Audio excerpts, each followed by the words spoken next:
we put that together to create a pitch to do season 2, because we've been trying to figure out a way to do season 2. We didn't want to do it in the same way we did it before. But anyway, so My Last Days was... And we're back. Welcome back. I'm Chad. This is Alina. And together we're the Bushbirds. And we genuinely appreciate every single one of you for being here, subscribing, and supporting us. Seriously, check that subscribe button. You might as well, because while we might mess with you a little, it's all friendly, and we really do mean the appreciation. Today's letter is C, and that brings us to the word control, which is funny because half the time none of us feel like we have it. We've all had moments in life where everything felt out of control. Yet somehow it still worked out in the end. You're here. After all, what we learn over time is that control often starts with confidence, stepping into situations like we belong there, not with fake unearned bravado, but with the understanding that we have just as much right to be there as anyone else. We've both experienced that fear, whether it was going door to door, selling insurance, advertising, or starting a welding business and walking into places where people didn't want to see a salesperson. That, at first, it's terrifying, but you grow into it, and eventually you walk in calmly, confidently, and in control. The same thing applies to other areas of life, health, habits, mindset. There were times when my body and lifestyle were completely out of control, and it took years to turn that around. But the time was going to pass anyway, so I chose to take control. That's really the point. Focus on what you can control and let go of what you can't. Start small. Control your morning coffee or tea. Control how you react to that annoying person at work. By not reacting at all, and suddenly you've taken control of your mentality. We see this everywhere, even in work environments and group dynamics, where the people who stay steady and focused eventually thrive while the chaos burns itself out. So control what's yours, ignore what isn't.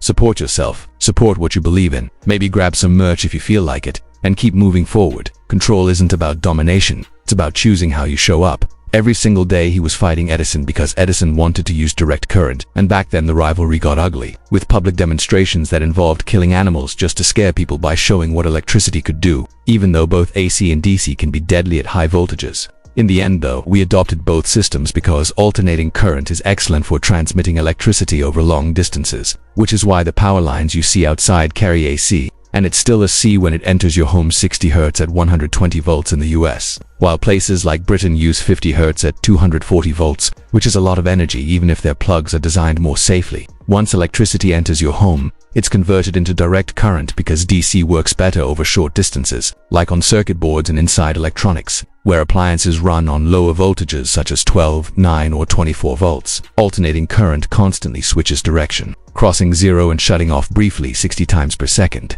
which makes it ideal for transmission but erratic for certain uses, like welding, where AC creates a wild arc, while direct current flows steadily in one direction and produces a cleaner, more controlled result.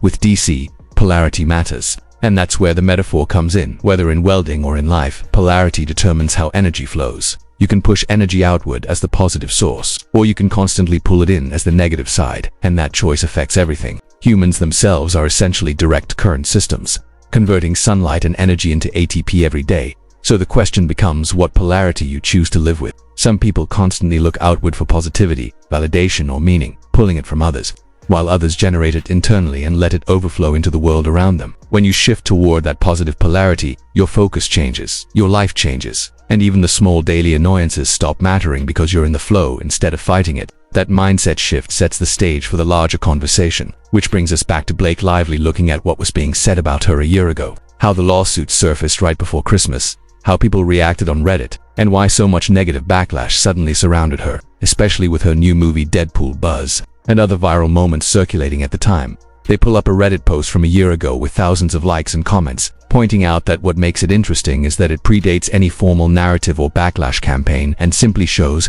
people genuinely questioning Blake Lively's behavior at the time. One highly upvoted explanation summarizes that during promotion for It Ends With Us, a film centered on domestic violence, Blake framed the movie in a light, almost romantic way, encouraging fans to dress up and go with friends rather than addressing the seriousness of the subject. When asked by an interviewer how she would respond to a fan wanting to share a personal experience with abuse, her answer came across as flippant, confusing, and dismissive, which only added to the criticism. Commenters noted that she consistently avoided or deflected serious questions about the topic while simultaneously using the publicity to promote her hair care and alcohol brands, a contrast that stood out even more when compared to the film's director, who openly spoke against domestic violence during press events. People also revisited an older interview where Blake responded sarcastically to a comment about her pregnancy by turning it back on the interviewer, who later revealed she had been struggling with infertility, a moment many described as mean-spirited and deeply hurtful. Across the thread, commenters described a pattern of toned-up, self-centered mean girl behavior,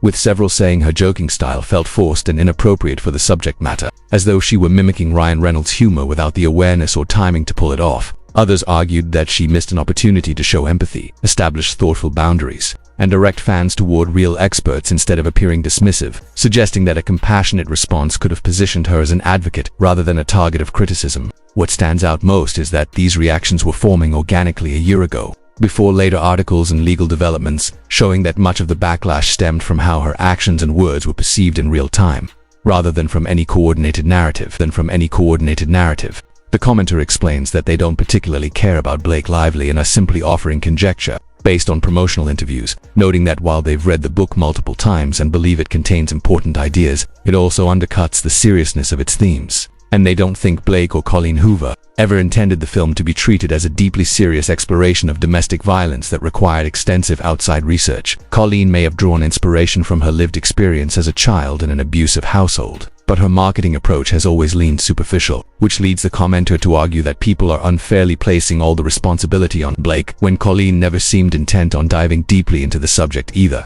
In their view, Justin Baldoni was the only one who genuinely wanted to center the story on domestic violence, while Blake aligned more closely with Colleen's floral aesthetics and soap opera tone rather than a trauma-based narrative, possibly because the story wasn't a true account. They criticized the missed opportunity to focus on breaking cycles of abuse and argue the topic was too mature for Blake, who appeared ill-prepared and immature in handling related questions, often mimicking Ryan Reynolds' humor in ways that felt inappropriate outside of a comic book context. Several commenters compare her unfavorably to actors like Brie Larson, who handled sensitive subject matter with far more care, and suggest Blake lacked either the media training or willingness to admit she didn't know how to respond, which only worsened public perception. Others point out that many survivors try to connect with actors involved in stories that reflect their trauma, not out of entitlement but because it helps them feel less alone, and that a simple, empathetic response directing people to appropriate resources would have been enough. Instead, Blake's delayed and temporary sharing of resources posted briefly and then disappearing felt performative rather than sincere, especially given her massive online platform. Commenters also note how misleading the film's promotion was, with many people believing it was a romantic drama rather than a domestic violence story, a potentially triggering situation for unsuspecting viewers. The backlash deepened when alcohol was promoted alongside the film, including drinks named after the abuser character, which many found shockingly out of touch given how often substance abuse fuels domestic violence. All of this, paired with reports of creative clashes with Justin Baldoni, wardrobe controversies, brand promotion during press tours, and resurfaced criticism about past decisions, created a picture of someone perceived as insulated, privileged, and disconnected from real-world suffering that were already widely circulating a full year, before later legal disputes brought renewed attention to the situation. The conversation jumps across a wide range of topics, beginning with a rambling discussion about regional race dynamics, personal work experiences, and perceptions of safety in different communities, with the speaker repeatedly insisting that real-world interactions contradicted many popular stereotypes and narratives. This spirals into observations about how people interact socially, who shows basic respect, and how life in smaller or rural communities often forces coexistence regardless of background, contrasted with harsher experiences in certain urban environments. From there, the discussion abruptly pivots to frustration with long, self-important online comments, criticizing people who write essay-length posts in comment sections or claim decades of expertise without current experience, arguing that most of it is performative and adds nothing meaningful to conversation. The focus then shifts back to the controversy surrounding Blake Lively, with frustration centered on how rumors began when she and another cast member unfollowed the director and distanced themselves during press events, which led to speculation about his behavior until cast and crew pushed back and alleged that Blake herself was difficult, demanding excessive creative control and pushing the film toward a lighter, more comedic tone. The core criticism resurfaces repeatedly during promotion for It Ends With Us. She treated a story centered on domestic violence as if it were a playful romance, joked through serious questions, avoided naming the issue directly, and even attempted to promote her hair and beauty products and later an alcohol line tied to the movie, which many people saw as deeply commenters agreed that it wasn't one single action but the entire package of self-promotion and lack of seriousness that triggered backlash, with the drink launch simply amplifying existing resentment. The discussion devolves further into mocking her haircare brand and personal appearance, using exaggeration and sarcasm to underline the belief that her image contradicted the products she was selling. Eventually, the hosts acknowledge the conversation has run its course, decide to move on from the topic entirely, and transition into watching light-hearted social media clips and listening to music. Closing the segment, On a deliberately unserious note, after an emotionally chaotic rant, the segment plays out like a chaotic but light-hearted stream of reactions, jokes, and personal stories as they watch a series of short failed clips, reacting with concern, sarcasm, and dark humor to people slipping, falling, and narrowly avoiding worse injuries, often reassuring themselves that things could have ended far more badly. This casually drifts into a discussion about why a box was improperly opened, prompting a nostalgic detour into past grocery store and restaurant jobs, including stocking freezers with inadequate gloves, dealing with painfully frozen hands, and eventually quitting out of frustration. From there, the speaker admits to knowingly cutting open boxes in damaged goods areas, joking about how treats like ice cream bars would mysteriously need to be eaten, before deciding to wrap things up with music. The mood shifts as they explain the backstory of a long-ago concept album inspired by internet images about giants, imagining a fictional world where giants once lived among humans and left behind powerful descendants, centering on a tragic love story between two dangerous characters. A raw, minimalist recording plays, followed by commentary on the DIY recording techniques used, including layering vocals by moving around the room and creating eerie sounds with an unplugged guitar cable. The show then closes with casual promotion, joking pleas for views, playful life advice, memories of childhood trampoline injuries, and an affectionate sign-off, ending the episode on a relaxed, slightly unhinged but warm note as they tell the audience they love them and say goodbye.